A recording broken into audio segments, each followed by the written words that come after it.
ఈసారి రాఖీ పండుగ రోజే చంద్రగ్రహణం అట. ఇది పండుగకు అడ్డంకిగా మారుతుందా? రాఖీ పౌర్ణమి రోజు చంద్రగ్రహణం, అది కూడా సాధారణ చంద్రగ్రహణం కాదు.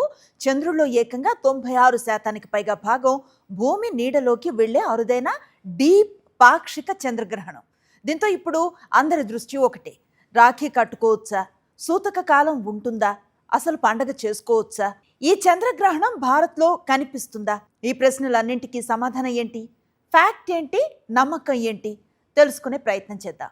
ముందుగా డేట్ పైన క్లారిటీ. 2026 ఆగస్టు 28 శుక్రవారం. అదే రోజు దేశవ్యాప్తంగా రక్షాబంధన్ రాఖీ పౌర్ణమిని జరుపుకుంటారు. శ్రావణ పౌర్ణమి తిథి ఆగస్టు 27 ఉదయం ప్రారంభమై ఆగస్టు 28 ఉదయం సుమారు 9:48 నుంచి 9:50 ప్రాంతంలో ముగుస్తుంది. ప్రాంతాన్ని బట్టి ఈ సమయాల్లో స్వల్ప తేడాలు కూడా ఉంటాయి. అంటే రాఖీ పండుగ తేదీ విషయంలో ఎలాంటి సందేహం లేదు. ఆగస్టు 28నే రాఖీ పౌర్ణమి. మరి రాఖీ కట్టే ముహూర్తం విషయానికి వద్దాం. కొన్ని పంచాంగాల ప్రకారం ఆగస్టు 28 ఉదయం సూర్యోదయం తర్వాత నుంచి పౌర్ణమి ముగిసే వరకు రాఖీ కట్టే సమయం ఉంది. ఉదాహరణకి ఢిల్లీ పంచాంగం ప్రకారం ఉదయం సుమారు 5:57 నుంచి 9:48 వరకు రాఖీ కట్టే సమయాన్ని సూచించబడింది. ఇక ఆంధ్రప్రదేశ్లో ప్రాంతాలను బట్టి సూర్యోదయ సమయం మారుతుంది కాబట్టి స్థానిక పంచాంగ సమయాన్ని అనుసరించడం మంచిది. ఇప్పుడు అసలు ట్విస్ట్, చంద్రగ్రహణం.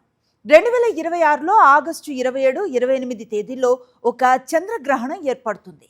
కానీ సోషల్ మీడియాలో కొన్ని ప్రచారాల్లో చెప్తున్నట్లుగా ఇది సంపూర్ణ చంద్రగ్రహణం కాదు, పాక్షిక చంద్రగ్రహణం. అయితే చాలా లోతైన పాక్షిక చంద్రగ్రహణం అన్నమాట.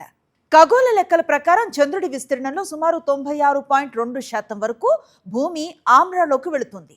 అందుకే చంద్రుడి పెద్ద భాగం ఎర్రటి లేదా నారింజ రంగులో కనిపించే అవకాశం ఉన్న ప్రాంతాల్లో దీన్ని చూడొచ్చు. అయితే శాస్త్రీయంగా దీనిని టోటల్ లూనార్ ఎక్లిప్స్ లేదా సంపూర్ణ చంద్రగ్రహణం అని పిలవటం మాత్రం తప్పు. ఇంకో ముఖ్యమైన విషయం ఏంటంటే ఇది భారత్లో కనిపించదు. అంటే ఆగస్టు 28న చంద్రగ్రహణం జరుగుతున్నప్పటికీ భారత్ నుంచి ఆ గ్రహణాన్ని ఆకాశంలో చూడలేం. ఈ గ్రహణం ప్రధానంగా ఉత్తర, దక్షిణ అమెరికా, యూరోప్లో కొన్ని ప్రాంతాలు, ఆఫ్రికా ప్రాంతాలు, అలాగే పసిఫిక్, అట్లాంటిక్, హిందూ మహాసముద్ర ప్రాంతాల నుంచి కనిపిస్తుంది. అయితే భారత్లో కనిపించని చంద్రగ్రహణం రాఖీ పండుగపై ఎలాంటి ప్రభావాన్ని చూపిస్తుంది? ఇక్కడే శాస్త్రం, సంప్రదాయం రెండింటినీ వేరు చేసి చూడాలి. శాస్త్రీయంగా చూస్తే చంద్రగ్రహణం అనేది సూర్యుడు, భూమి, చంద్రుడు ఒక నిర్దిష్ట స్థాన క్రమంలోకి వచ్చినప్పుడు ఏర్పడే సహజ ఖగోళ సంఘటన. దీనివల్ల రాఖీ పండుగను జరుపుకోవటం లేదా రాఖీ కట్టుకోవటం శాస్త్రీయంగా ఎలాంటి నిషేధం కాదు. మరి సూతక కాలమా అంటే ఇది శాస్త్రీయ నియమం కాదు. ఇది హిందూ సంప్రదాయాలు, పంచాంగాలు, ప్రాంతీయ ఆచారాలకు సంబంధించిన ఒక విశ్వాసం. కొన్ని సంప్రదాయాల్లో గ్రహణం కనిపించే ప్రాంతాల్లో సూతక కాలాన్ని పరిగణలోకి తీసుకుంటారు. అయితే ఈ గ్రహణం భారత్లో కనిపించనందున భారతదేశంలో సూతకాన్ని పాటించాల్సిన అవసరం లేదని పలు పంచాంగ, జ్యోతిష్య సంప్రదాయాలు చెప్తున్నాయి. అందువల్ల రాఖీ పౌర్ణమిని సాధారణంగా జరుపుకోవచ్చని ఆ సంప్రదాయాల ప్రకారం చెప్పొచ్చు. అంటే మరి రాఖీ కట్టుకోవచ్చా అంటే అవును, భారత్లో ఈ గ్రహణం కనిపించదు కాబట్టి స్థానిక పంచాంగంలో సూచించిన రాఖీ ముహూర్తాన్ని అనుసరించి రాఖీ కట్టుకోవచ్చు. ఆగస్టు 28 ఉదయం పౌర్ణమి తిథి ఉన్న సమయం ముఖ్యమైంది. ఇక్కడ ఇంకో ఫ్యాక్ట్ చెక్ ఏంటంటే గ్రహణం రోజున ఆహారం తినకూడదు అంటారు. నీటిలో తులసాకులు వేయాలి, ఇంట్లో దేవుళ్లను మూసేయాలి, ఇలాంటి సూచనలు భారతీయ సంప్రదాయాల్లో కనిపిస్తాయి. కానీ ఇవి శాస్త్రీయంగా నిరూపితమైన అవసరాలు కావు.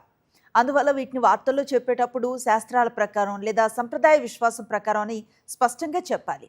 వాటిని శాస్త్రీయ వాస్తవాలుగా చెప్పకూడదు. మరి ఈ చంద్రగ్రహణాన్ని ఎందుకు ప్రత్యేకంగా చెప్తున్నారంటే 2026లో 2 చంద్రగ్రహణాలు ఉన్నాయి. మార్చి 2, 3 తేదీల్లో ఒక సంపూర్ణ చంద్రగ్రహణం ఏర్పడింది. ఆ తర్వాత ఆగస్టు 27, 28 తేదీల్లో ఈ పాక్షిక చంద్రగ్రహణం ఏర్పడుతుంది. అంటే ఆగస్టు గ్రహణం 2026లో 2వ చంద్రగ్రహణం మాట. కానీ ఇది ఈ ఏడాదిలో 2వ చంద్రగ్రహణమే, కానీ సంపూర్ణ చంద్రగ్రహణం కాదు. ఇక బ్లడ్ మూన్ అనే పదం కూడా జాగ్రత్తగా వాడాలి. సాధారణంగా సంపూర్ణ చంద్రగ్రహణంలో చంద్రుడు భూమి వాతావరణం ద్వారా వడపోసిన ఎరుపు కాంతి కారణంగా ఎర్రటి రంగులో కనిపిస్తే దాన్ని బ్లడ్ మూన్ అంటాం. ఈసారి మాత్రం చంద్రుడు పూర్తిగా భూమి ఆమ్రాలోకి వెళ్ళటం లేదు కాబట్టి సంపూర్ణ బ్లడ్ మూన్ అని చెప్పటం సాంకేతికంగా సరైనదేం కాదు. డీప్ పాక్షిక చంద్రగ్రహణం అనేది సరైన పదం. మొత్తంగా చూస్తే ఆగస్టు 28న రాఖీ పౌర్ణమి ఉంది. అదే సమయంలో ప్రపంచంలో కొన్ని ప్రాంతాల్లో లోతైన పాక్షిక చంద్రగ్రహణం ఏర్పడుతుంది. కానీ భారత్లో ఈ చంద్రగ్రహణం కనిపించదు.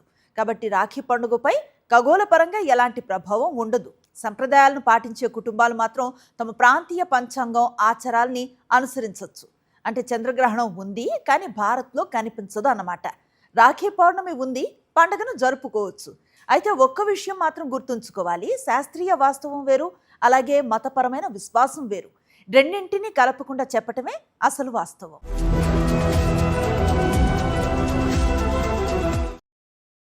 మరిన్ని అప్డేట్స్ కోసం ఛానల్ను సబ్స్క్రైబ్ చేయండి. నోటిఫికేషన్స్ కోసం బెల్ ఐకాన్ పై క్లిక్ చేయండి.